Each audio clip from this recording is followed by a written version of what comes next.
microtransit. I think that will really accelerate our vision of car sharing, outnumbering car ownership in the long term. And who knows, even maybe in our lifetime, at least in large cities, we can see that really happening. Excellent. Well, we're going to come back to the intelligent car sharing component. But Arthur, moving to you, looking at Avis Budget, which has typically been where I go to rent a car, and I always have to wonder, why do I get charged more if I rent to San Francisco versus San Jose? But kind of tell me about the sort of, obviously Avis Budget is thinking heavily because you have a huge amount of assets that are going to play in this mobility world. Your vision around what's happening in the connected world and mobility. We'll dig into that San Francisco versus San Jose thing for you. We'll talk after this. But yeah, you know, I think that the overarching vision for Avis Budget, and it does go back 70 plus years, because that's how old the Avis brand is. The mission itself, in a sense, hasn't changed, which is how can we provide the best absolute experience for our customers? And I know that it may sound trite to some. I mean, it's a mission that's lived, right? And you can think of other companies and other industries that really put that at the forefront. What that means, therefore, contextually has changed over the decades. And coming up to now and looking ahead over the next 5 to 10 years, what it means for us is, what are not just the current problems to solve, but what are the problems around the corner that we can and should be thinking about and attempting to solve now, beginning with our customers. So that's number one, is the user experience. How do we continuously define and redefine the user experience so that it is as magic a journey as possible? From discovery, right, of discovery, initial problem set, all the way to reservation, all the way through to arrival, all the way through to the actual driving experience and engagement, whether it's 1 hour or whether it's 1 month, all the way back to return and then repeat again. How do we leverage what is best out there in terms of how people are living in an on-demand, always-on, you know, ubiquitous from a broadband perspective kind of world, and mobile expectations?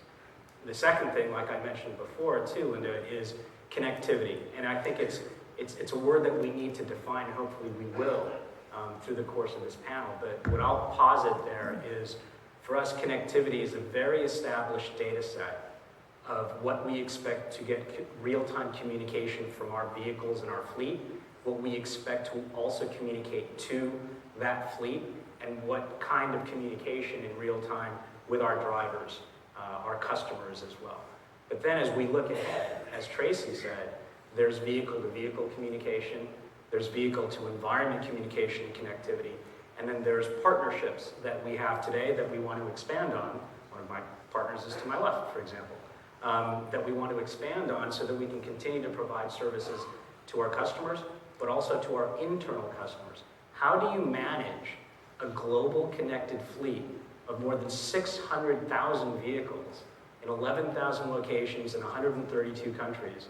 Does it start to look like a network operations center when you have all of these mobile endpoints that are giving you and feeding you real-time data and connectivity and communications? Is it a knock on your smartwatch? What does that look like? Excellent. Any points, any comments to what Arthur just mentioned? Do you want to chime in? Just say, I mean, yeah, I totally agree. The car is becoming far more part of your digital life. You know, if you think, you mentioned, Tracy, iPhones and smartphones. You know, when you think where we were, say, 10 years ago, who would have thought that we would, you know, be so dependent upon it, and now already thinking about the car with connectivity. I mean, my first car with connectivity was 2008, and the sales guy didn't even tell me I had connectivity. I found out by mistake because a colleague had bought a similar model a few months newer and was talking to me about it. I paid for that. When it came to the end of my trial period, I kept that car for a bit longer than I would normally have done. But I paid for the connectivity because it was beneficial, it added value. As someone said earlier this morning in one of the sessions, it added goodness. And that goodness had value, and I was prepared to pay. When I came to change my car, the next one, connectivity, was really key to what I wanted. And again, we're seeing this come through so much with the advertising and the services. It is becoming part of your digital life. And as Arthur was saying, when you look at the connectivity between the car the car not just being a consumer of IoT services, but the car also being a creator or a gatherer of data that can be used for other services. You know, it's a highly accurate weather sensor. You know, it knows when it's raining because you turn on the windscreen wipers even if it doesn't for you. You know, it knows when it's icy. It knows the temperature outside. All that information is of great value, and it's that exchange and how you share this around, which is really turning the car into, I think, a core component of the Internet of Things. Into a computer. Yeah. Thank you. Frankie, a lot has changed at GM. New technologies, as well, your sort of entry into autonomous cars. Can you talk about how GM has changed? Yeah, I mean, I've been with GM for 10 years, which means I've been there across a very low time at GM.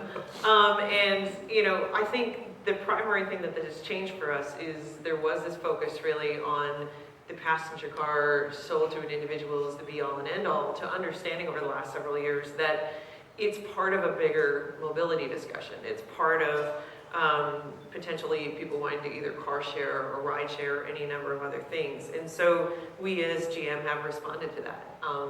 You know, you're talking about connectivity. We've been in the connectivity business for the past 20 so years with OnStar, offering connections to the vehicle for safety and security reasons. But we've also, you know, added new kinds of connectivity. We've added new services. We launched the GM Maven brand over the last year or so, where we've got the ability to do car sharing the way that Zipcar does. We've got the ability to rent cars to Lyft drivers to allow them to do ride sharing and to use our vehicles for ride sharing. We've gotten into the autonomous space. We acquired Cruise Automation a couple of years ago. That was you know, I was talking about the fact that my group works with a lot of startups. We found Cruise Automation and said, this is potentially really important. We were doing automation already within the company, but said, these guys have got something special. And so we managed to make that acquisition, and we're making use of what they have.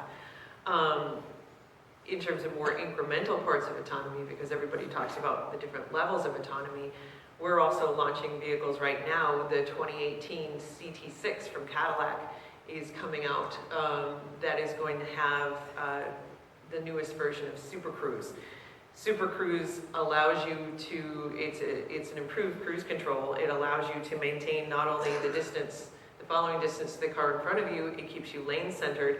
Interestingly enough, with Super Cruise, the part that we're very proud of is the fact that we have an attention sensor. We have a sensor that's making sure that you're actually paying attention, because this is not a fully autonomous car.